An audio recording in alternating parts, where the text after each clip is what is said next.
Mahatma Jyotiba Phule youth club Bidar ಹಾಗೂ ಜನವಾಡ ರಸ್ತೆ ಮಾರ್ಗದಲ್ಲಿರುವ ಅಂಬೇಡ್ಕರ್ ಭವನ ವತಿಯಿಂದ 207ನೇ ಭೀಮಾ ಕೋರೆಗಾಂವ್ ವಿಜಯೋತ್ಸವ ನಿಮಿತ್ತ ಭವ್ಯ ಮೆರವಣಿಗೆ ಹಮ್ಮಿಕೊಳ್ಳಲಾಯಿತು. ಮೆರವಣಿಗೆಗೂ ಮುನ್ನ ಅಂಬೇಡ್ಕರ್ ಭವನದಲ್ಲಿ ವೇದಿಕೆ ಕಾರ್ಯಕ್ರಮ ಜರುಗಿದ್ದು, ಭೀಮಾ ಕೋರೆಗಾಂವ್ ಆಚರಣೆಯ ಬಗ್ಗೆ, ಅದರ ಮಹತ್ವದ ಬಗ್ಗೆ ಎಲ್ಲರೂ ಮಾತನಾಡಿ ತಮ್ಮ ತಮ್ಮ ಅಭಿಪ್ರಾಯವನ್ನು ವ್ಯಕ್ತಪಡಿಸಿದರು. ಇಡೀ ಜಗತ್ತು ಇವತ್ತು ಹೊಸ ವರ್ಷಾಚರಣೆ ಮಾಡಿದ್ರೆ, ನಾವುಗಳು ಇವತ್ತು ಶೌರ್ಯ ದಿನಾಚರಣೆ ಮಾಡ್ತಾ ಇದ್ದೇವೆ. ನಮ್ಮ ಪೂರ್ವಜರ ಶೌರ್ಯಗಾಥ ಹೊಗಳ್ತಾ ಇದ್ದೇವೆ, ಸಾರ್ತಾ ಇದ್ದೇವೆ. ಸಮಾನತೆ ವಿರುದ್ಧದ ಅತ್ಯಾಚಾರಕ್ಕೆ ಸಿಕ್ಕ ಗೆಲುವು ಆಚರಿಸುವುದೇ ಭೀಮಾ ಕೋರೆಗಾಂವ್ ವಿಜಯೋತ್ಸವ ಆಗಿದೆ. ಮಹಾರ ಸೈನಿಕರು ತಮ್ಮ ಜೀವ ಬಲಿದಾನ ಮಾಡಿ ಪೇಶವಾ ಮಹಾರಾಜರಿಗೆ ಸೋಲುಣಿಸಿದ್ದು, ಅಂತಹ ಯೋಧರು ಈಗಿನ ಪೀಳಿಗೆಗೆ ಪ್ರೇರಣೆಯಾಗಬೇಕು. ಈಗಿನ ಯುವ ಪೀಳಿಗೆ ಉತ್ತಮ ಶಿಕ್ಷಾವಂತರಾಗಬೇಕಾಗಿದೆ. ಯುವ ಪೀಳಿಗೆ ಶೌರ್ಯದ ಸಂಕೇತವಾಗಿ ಹೊರಹೊಮ್ಮಬೇಕಾಗಿದೆ ಎಂದು ಮಾತನಾಡಿ ಅನೇಕರು ತಮ್ಮ ಅಭಿಪ್ರಾಯವನ್ನು ವ್ಯಕ್ತಪಡಿಸಿದರು. ಈ ವಿಜಯೋತ್ಸವ ಮೆರವಣಿಗೆಗೆ ನಗರಸಭೆ ಅಧ್ಯಕ್ಷರಾದ ಎಂಡಿ ಗೌಸ್, ನಗರಸಭೆ ಸ್ಥಾಯಿ ಸಮಿತಿ ಅಧ್ಯಕ್ಷರಾದ ಪ್ರಶಾಂತ್ ದೊಡ್ಡಿ, ಅಂಬೇಡ್ಕರ್ ಅಭಿವೃದ್ಧಿ ನಿಗಮದ ಜಿಲ್ಲಾ ವ್ಯವಸ್ಥಾಪಕರಾದ ಪ್ರೇಮ್ಸಾಗರ್ ದಾಂಡೇಕರ್, ಪ್ರಭಾವಿ ಮುಖಂಡರಾದ ಶಶಿಕಾಂತ್ ಪೊಲೀಸ್ ಪಾಟೀಲ್ ಚೌಳಿ ಅವರು ಚಾಲನೆ ನೀಡಿದರು. ಬೀದರ್ನ ಜನವಾಡ ರಸ್ತೆಯಲ್ಲಿರುವ ಅಂಬೇಡ್ಕರ್ ಭವನದಿಂದ ನಗರದ ಪ್ರಮುಖ ವೃತ್ತ ರಸ್ತೆಗಳ ಮೂಲಕ ಈ ಒಂದು ಭೀಮಾ ಕೋರೆಗಾಂವ್ ವಿಜಯೋತ್ಸವ ಮೆರವಣಿಗೆ ಜರುಗಿತು. ಕಾರ್ಯಕ್ರಮದಲ್ಲಿ ಸಂತೋಷ್ ಟಿಂಗ್ಲೆ, ಅಭಿ ಕಾಳೆ, ಅರುಣ್ ಪಟೇಲ್, ರಾಜ್ಕುಮಾರ್ ಬನ್ನೇರ್, ನವೀನ್ ಚಿಟ್ಟಾ, ಪಿ ನಾರಾಯಣ ರೆಡ್ಡಿ, ರಾಹುಲ್ ಹಾಲಿಪರ್ಗಿಕರ್ ಅಧ್ಯಕ್ಷರು, ಜೆಡಿಎಸ್ ನಗರ ಯುವ ಘಟಕ ಬೀದರ್, ಮುಖೇಶ್ ರಾಯ್ ಜಿಲ್ಲಾಧ್ಯಕ್ಷರು, ವೀರ ಕನ್ನಡಿಗರ ಸೇನೆ ಬೀದರ್, ಪವನ್ ಮಿಠಾರೆ, ಕಾಂಗ್ರೆಸ್ ಯುವ ಮುಖಂಡರು, ಮಚ್ಚೇಂದ್ರನಾಥ್ ಜಮಾದಾರ್, ಉದ್ಯಮಿಗಳು ಬೀದರ್, ಕರಣ್ ಜಡ್ಗೆ, ಅಶೋಕ್ ಮಂಗಲ್ಗಿ, ಬಬ್ಲು ಬೀರ್ಕುರೆ, ವಿನೋದ್ ಜ್ಯೋತಿ, ಕುಮಾರ್ ಕಾಂತೆ, ರಾಹುಲ್ ದೀನೆ, ಶಿವು ಡಿಕೆ, ಅಜಯ್ ವರ್ಮಾ, ವಿಜಯಕುಮಾರ್ ಮೋರೆ, ರಾಹುಲ್ ಜ್ಯೋತಿ, ಹರೀಶ್ ಮಂಗಲ್ಗಿ, ಪ್ರೇಮ್ ಮಂಗಲ್ಗಿ, ಮಿಲಿಂದ್ ನೇಳ್ಗೆ, ರಾಹುಲ್ ಡಾಂಗೆ, ಜಗನ್ನಾಥ್ ಚಕ್ರವರ್ತಿ, ಭೀಮಾ ಕೋರೆಗಾಂವ್ ವಿಜಯೋತ್ಸವ ಸಮಿತಿ ಶಹಗಂಜ್ ಅಧ್ಯಕ್ಷರಾದ ಅಜಯ್ ದೀನೆ ಸೇರಿದಂತೆ ಇನ್ನಿತರರು ಭಾಗಿಯಾಗಿದ್ದರು.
ಇವತ್ತು ಭಾಳಷ್ಟು ಸಂಖ್ಯೆಯಲ್ಲಿ ಜನ ಸೇರಬೇಕಿತ್ತು. ಏನೋ ಒಂದು ಕಾರಣದಿಂದ ಇವತ್ತು ಜನ ಸೇರಿಲ್ಲ.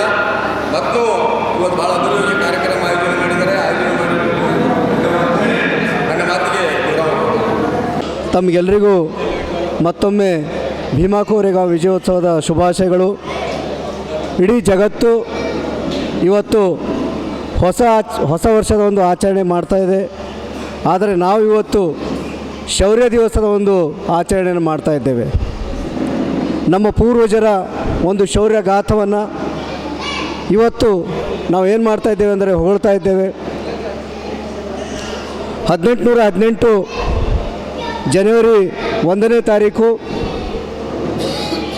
ಪೂನಾ ನಗರದ ಸಮೀಪದಲ್ಲಿರ್ತಕ್ಕಂಥ ಭೀಮಾ ಕೋರೆಗಾಂವ್ ಎನ್ನುವಂಥ ಒಂದು ಸ್ಥಳದಲ್ಲಿ ಈ ಒಂದು ಮಹಾರ್ ಸೈನಿಕರ 500 ಮಹಾರ್ ಸೈನಿಕರ ಮತ್ತು 28,000 ಪೇಶ್ವೆ ಸೈನಿಕರ ನಡುವೆ ಯುದ್ಧ ಆಗ್ತದೆ.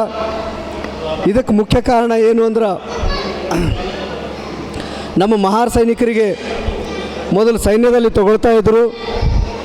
ಆದರೆ ಕಾಲಾನಂತರದಲ್ಲಿ ಜಾತೀಯತೆ ಮಾಡಿ ಈ ಮಹಾರ್ ಸೈನಿಕರಿಗೆ ಸೈನ್ಯದಲ್ಲಿ ತಗೊಳ್ಳೋದನ್ನು ನಿಲ್ಲಿಸಿಬಿಡ್ತಾರೆ.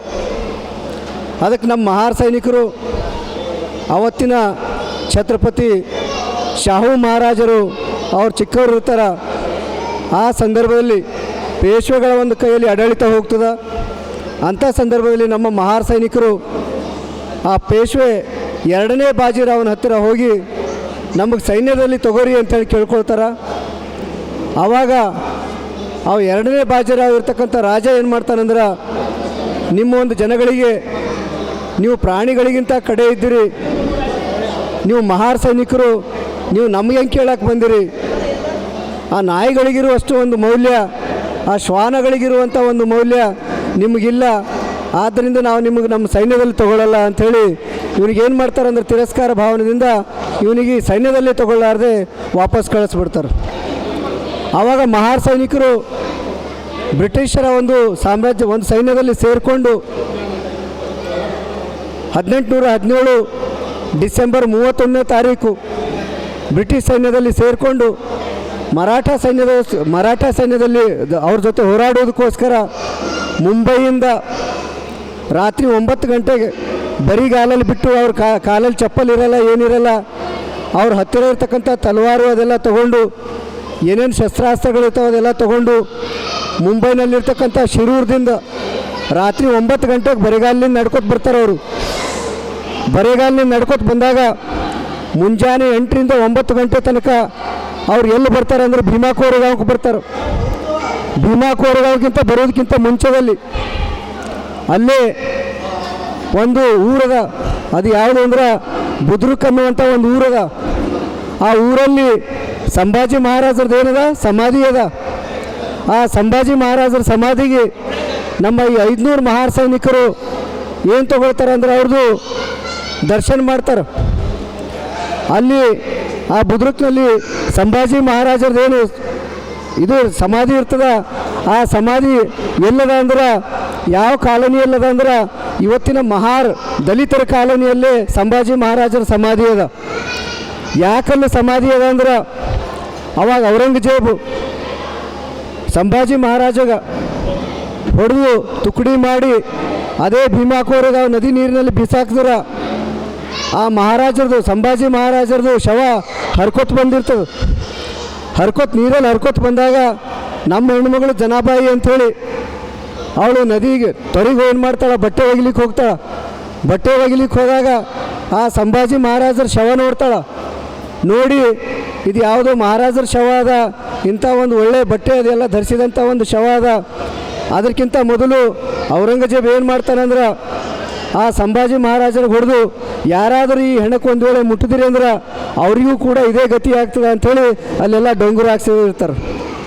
ಅದಕ್ಕೆ ಆ ಹೆಣಕ್ಕೆ ಯಾರೂ ಮುಟ್ಟಲ್ಲ, ಆ ಶವಕ್ಕೆ ಯಾರೂ ಮುಟ್ಟಲ್ಲ. ಕೊನೆಗೆ ಆ ನಮ್ಮ ಹೆಣ್ಮಗಳು ಏನು ಮಾಡ್ತಾಳೆ, ಆ ಊರಲ್ಲಿ ಬಂದು ತಿಳಿಸ್ತಾಳೆ. ಜನಾಬಾಯಿ ಹೆಣ್ಮಗಳು ಏನು ಬಟ್ಟೆ ಒಗಿಲಿಕ್ಕೆ ಹೋಗ್ತಾಳೆ, ಆಕೆ ಬಂದು ಊರಾಗ ತಿಳಿಸ್ತಾಳೆ.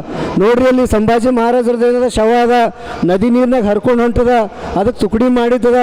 ಊರವ್ರು ಬರಬೇಕು, ನಾವೇನು ಅಂದ್ರೆ ಮಹಾರ್ ಜಾತಿದವ್ರು ಇದ್ದೆವು, ನಾವು ಆ ಹೆಣಕ್ಕೆ ಶವಕ್ಕೆ ಮುಟ್ಲಕ್ಕೆ ನಮಗೆ ಆಗಲ್ಲ, ನೀವು ಊರವ್ರು ಬಂದು ಆ ಶವಕ್ಕೆ ತೊಗೋಬೇಕು, ತೊಗೊಂಡು ಅದಕ್ಕೆ ಒಳ್ಳೆಯ ರೀತಿಯಿಂದ ಅಂತಿಮ ಸಂಸ್ಕಾರ ಮಾಡಬೇಕು, ಗೌರವ ಕೊಟ್ಟು ಮಹಾರಾಜರಿಗೆ ಅಂತಿಮ ಸಂಸ್ಕಾರ ಕೊಡಬೇಕು ಅಂತ ಹೇಳ್ತಾರೆ. ಆದರೂ ಊರವ್ರು ಯಾರೂ ಬರಲ್ಲ. ಮತ್ತು ಅಲ್ಲಿ ಯಾರು ಬರ್ತಾರಂದ್ರೆ ಈ ನಮ್ಮ ಮಹಾರ್ ಜನ ಬರ್ತಾರೆ. ಮಹಾರ್ ಜನ ಬಂದು ನಮ್ಗೆ ಏನಕ್ಕಾಗಲ್ಲ, ಈ ಔರಂಗಜೇಬನ ಸೈನಿಕರು ನಮ್ಗೇನಾದರೂ ಠಾರ್ ಮಾಡಿದ್ರು ಮಾಡಲೇಕ ಅಂತ ತಿಳ್ಕೊಂಡು ನಮ್ಮ ಜನ ಹೋಗಿ ಆ ಹೆಣಕ್ಕೆ ತೊಗೊಂಡು ಬಂದು ಹೊಸ ಬಟ್ಟೆ ತೊಗೊಂಡು ಬಂದು ಹೊಸ ಬಟ್ಟೆದಾಗ ಸುತ್ತಿ ಎಲ್ಲಿ ಮಣ್ಣು ಮಾಡ್ತಾರದು ನಮ್ಮ ಕಾಲೋನಿದಾಗ ದಲಿತ ಕೇರಿದಾಗ ಮಣ್ಣು ಮಾಡ್ತಾರೆ. ಇವತ್ತು ಕೂಡ ಅದ್ರ ಪೂಜಾರಿಗಳು ಯಾರ ಅಂದ್ರೆ ನಮ್ಮವರೇ ಅದ್ರ ಪೂಜಾರಿ ಯಾರ. ಎಲ್ಲಿ ಇದು ಸಂಭಾಜಿ ಮಹಾರಾಜರ ಸಮಾಧಿ ಅದ, ಅದೇ ಸಮಾಧಿ ಹತ್ತಿರ ನಮ್ಮ ಒಂದು ಯಾರು ಅದೆಲ್ಲ ಇದು ತಂದು ಆ ಶವ ತಂದು ಅದಕ್ಕೆಲ್ಲ ಏನು ದಫನಾಚಾರ ಅವ್ರದ್ದು ಸಮಾಧಿ ಕೂಡ ಅಲ್ಲೇ ಅದ.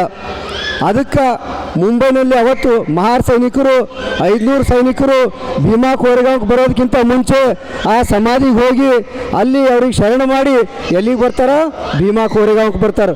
ಭೀಮಾ ಕೋರೆಗಾಂವ್ಗೆ ಬಂದಾಗ ಅಲ್ಲಿ ಪೇಶ್ವಾ ಸೈನಿಕರು 500 ಪೇಶ್ವಾ ಸೈನಿಕರು 28,000 ಸೈನಿಕರು ಬರ್ತಾರೆ.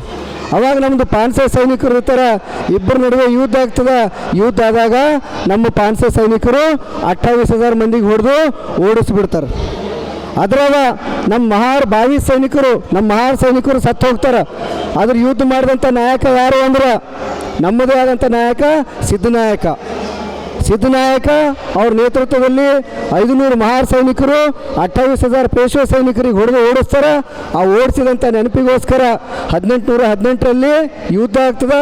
1821ರಲ್ಲಿ ಅದೇ ಬ್ರಿಟಿಷರು ಅಲ್ಲಿ ಏನು ಮಾಡ್ತಾರೆ, ಸ್ತಂಭ, ಇವತ್ತೇನು ನಾವು ಸ್ತಂಭ ಅದ ಆ ಸ್ತಂಭಲ್ಲಿ ನಿರ್ಮಾಣ ಮಾಡ್ತಾರೆ, ವಿಜಯ ಸ್ತಂಭ ನಿರ್ಮಾಣ ಮಾಡ್ತಾರೆ. ಯಾರು ಬ್ರಿಟಿಷರು ನಿರ್ಮಾಣ ಮಾಡಿ ಆ 22 ಜನ ಹೆಸರು ಯಾರು ಕೆತ್ತಿಸ್ತಾರ ಅವರೇ ಕೆತ್ತಿಸ್ತಾರೆ. ಎದ್ರ ಮೇಲೆ ಕೆತ್ತಿಸ್ತಾರ, ಆ ವಿಜಯ ಸ್ತಂಭದ ಹೆಸರು ಮೇಲೆ ಕೆತ್ತಿಸ್ತಾರೆ. ಅವ್ರ ಹೆಸರು ಬರೀತಾರೆ. ಯಾರ್ಯಾರು ಆ ಯುದ್ಧ ಮಾಡಬೇಕಾದ್ರೆ 22 ಜನ ಮಹಾರ್ ಸೈನಿಕರು ತೀರ್ಕೊಂಡಿರ್ತಾರೆ, ಅವ್ರ ಹೆಸರು ಅದ್ರ ಮೇಲೆ ಕೆತ್ತಿಸ್ತಾರೆ. ಅದಕ್ಕಾಗಿ ಬಾಬಾ ಸಾಹೇಬ್ ಅಂಬೇಡ್ಕರ್ ಅವರು 1927ರಲ್ಲಿ ಅಲ್ಲಿ ಬರ್ತಾರೆ. ಅಲ್ಲಿ ಬಂದು ಆ ಮಹಾರ್ ಸೈನಿಕರಿಗೆ 500 ಮಹಾರ್ ಸೈನಿಕರಿಗೆ ಏನು ಮಾಡ್ತಾರೆ, ನಮನ ಸಲ್ಲಿಸ್ತಾರೆ.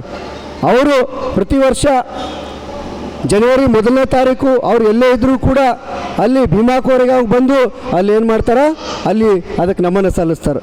ಕಾಕತಾಳೀಯ ಏನದ ಅಂದ್ರೆ ಆ ಊರ ಹೆಸರೇನು ಕೋರೆಗಾಂವ್.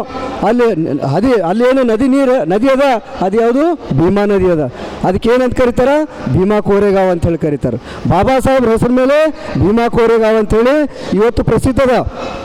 ಅದಕ್ಕೆ ಆ ಒಂದು ಮಹಾರ್ ಸೈನಿಕರು ನಮಗೆ ಅವಕಾಶ ಕೊಟ್ಟರೆ ನಾವು नमस्ते। 2024 जाने की, 2050 आने की, 25 आने की पूरी बिदर की जनता को मुबारकबाद दी जाती है। आज यहाँ पर भीमा कोरेगांव का बुद्ध भवन में बहुत ही बड़ा फंक्शन रखा गया था। यहाँ से नौजवानों की तरफ से बहुत ही अच्छा प्रोग्राम रखा गया और यहाँ से प्रोग्राम स्टार्ट होने जा रहा है, प्रोसेशन निकलने जा रहा है। मेरे साथ मेरे साथी स्टैंडिंग कमेटी चेयरमैन प्रशांत दोड्डी और इस वार्ड के काउंसलर अभी काड़े और प्रशांत और यहाँ की यंग जनरेशन पूरी टीम सब मिलकर बहुत ही अच्छा फंक्शन बनाया है।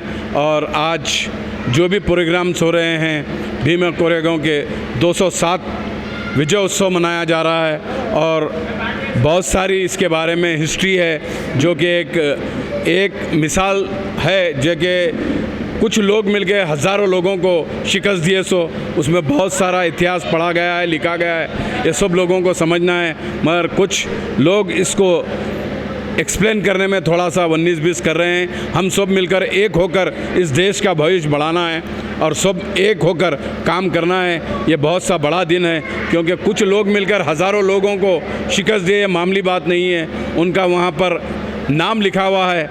उन लोगों को भी मेरी तरफ से, मेरी फैमिली की तरफ से, बिदर की जनता की तरफ से बहुत बहुत बधाई। और वैसे वीर यहाँ पर भी आना चाहिए, बल्कि मैं दिल की गहराइयों से कहते हुए मेरी बात ख़त्म करता हूँ। ಎಲ್ರಿಗೂ ನಮಸ್ಕಾರ, ಹೊಸ ವರ್ಷದ ಶುಭಾಶಯಗಳು ಹೇಳುತ್ತಾ, ಮತ್ತು ಭೀಮಾ ಕೋರೆಗಾಂವ್ ವಿಜಯೋತ್ಸವ ಈ ಸಂದರ್ಭದಲ್ಲಿ ಎಲ್ರಿಗೂ ಹಾರ್ದಿಕ ಅಭಿನಂದನೆಗಳು ಸಲ್ಲಿಸುತ್ತಾ ಇಂದು ನಾವು ಇಲ್ಲಿ ಶಾಗಂಜ್ ಭವನದಲ್ಲಿ ನಾವು ಭೀಮಾ ಕೋರೆಗಾಂವ್ ವಿಜಯೋತ್ಸವವನ್ನು ಆಚರಣೆ ಮಾಡೋಕ್ಕೆ ಬಂದಿದ್ದೀವಿ. ಈ ಸಂದರ್ಭದಲ್ಲಿ ನಮ್ಮ ನಗರಸಭೆ ಅಧ್ಯಕ್ಷರಾದ ಸನ್ಮಾನ್ಯ MD ಗೌಸೋದನ್ ಇದ್ದಾರೆ, ಮತ್ತು ಈ ಹಾಲ್ ಕಮಿಟಿ ಅಧ್ಯಕ್ಷರು ಮತ್ತು ಸದಸ್ಯರು, ಮತ್ತು ನಮ್ಮ ಪ್ರೇಮ್ ಸಾಗರ್ ದಾಂಡೇಕರ್ ಸಾಹೇಬರು ಬಂದಿದ್ದಾರೆ, ಮತ್ತು ಮುಖಂಡರು ಇದ್ದಾರೆ, ಸಮಾಜದ ಮುಖಂಡರು ಇದ್ದಾರೆ. ಇವತ್ತು ನಾವು ಈ ಭೀಮಾ ಕೋರೆಗಾಂವ್ ಯಾಕೆ ಆಚರಣೆ ಮಾಡ್ತೀವಿ, ಸಮಾನತೆ ವಿರುದ್ಧ ಏನು ಅತ್ಯಾಚಾರ ಇತ್ತು, ಸಮಾನತೆ ಇದು ಎಲ್ರಿಗೂ ಸಿಗ್ತಾ ಇರಲಿಲ್ಲ. ಮಹಾರ್ ಸಮಾಜಕ್ಕೆ ಏನು ಅತ್ಯಾಚಾರ ಆಗ್ತಾಯಿತ್ತು ಮಹಾರಾಷ್ಟ್ರದಲ್ಲಿ ಪೇಶ್ವಾ ಮಹಾರಾಜರಿಂದ, ಆ ಮಹಾರಾಜರಿಗೆ ಅವ್ರಿಗೆ ಮಣ್ಣುಣಿಸಿ ಏನು ವಿಜಯ ತಂದರು. ಈಗ ಹೇಳಿದ್ರೆ ದೊಡ್ಡ ಸ್ಟೋರಿ ಇದೆ, ಬಟ್ ಈಗ ಹೇಳೋ ಸಮಯ ಅಲ್ಲ. ಹಾಗಾಗಿ ಅದೇನು 100 ಹುತಾತ್ಮರಿದ್ದರು, ಇದೇನು ಅವ್ರ ಜೀವನ ಬಲಿದಾನ ಕೊಟ್ಟು ಇದೇನು ವಿಜಯೋತ್ಸವ ನಾವು ಆಚರಣೆ ಮಾಡ್ತೀವಿ, ಇದು ಒಂದು ದೊಡ್ಡ ಸಂಕೇತ ಇದೆ. ಸೊ ಈ ಸಂಕೇತ ನಾವು ಮುಂಬರುವ ದಿನದಲ್ಲಿ ನಾವು ಈ ಥರ ಯೋಧರು ಹುಟ್ಟು ಬರಬೇಕಂತೇಳಿ ನಮ್ಮ ಅಧ್ಯಕ್ಷರು ಹೇಳಿದರು. ಇನ್ನೂ ಅಸಮಾನತೆ ಇನ್ನೂ ಸ್ವಲ್ಪ ಇದೆ, ಅದು ನಿವಾರಣೆ ಆಗಬೇಕು. ಹಾಗಾಗಿ ಅಂಥ ಯೋಧರು ಹುಟ್ಟಿ, ಯೋಧರು ಅಂದರೆ ಬರೀ ಜಗಳ ಆಡೋದಲ್ಲ, ಬಟ್ ನಮಗೆ ಎಜುಕೇಷನಿಂದ ಇದರಿಂದೆಲ್ಲ ನಾವು ಒಳ್ಳೆ ಥರ ಎಜುಕೇಷನ್ ತೊಗೊಂಡು ನಮ್ಮ ಸಮಾಜದವರು ಮುಂದೆ ಬಂದರೆ ಅಸಮಾನತೆ ನಿರ್ಮೂಲನೆ ಆಗ್ತದೆ. ಹಾಗಾಗಿ ಮತ್ತೊಂದು ಸರಿ ಇದು ಪ್ರೋಗ್ರಾಮ್ ಸ್ಪಾನ್ಸರ್ ಮಾಡಿ ಮತ್ತೆಲ್ಲರೂ ಆಚರಣೆ ಮಾಡಿದ್ದೀವಿ. ಎಲ್ರಿಗೂ ಅಭಿನಂದನೆ ಹೇಳ್ತೀನಿ. Thank you. ಎಲ್ಲರಿಗೆ ಹೊಸ ವರ್ಷದ ಹಾರ್ದಿಕ ಶುಭಾಶಯಗಳು ಹಾಗೂ ಭೀಮಾ ಕೋರೆಗಾಂವ್ ವಿಜಯೋತ್ಸವ ಅದನ್ನು ಕೂಡ ಹಾರ್ದಿಕ ಶುಭಾಶಯ ಅಂತ ಹೇಳಿ ನನ್ನ ಮಾತಿಗೆ ವಿರಾಮ ಮಾಡ್ತೀನಿ.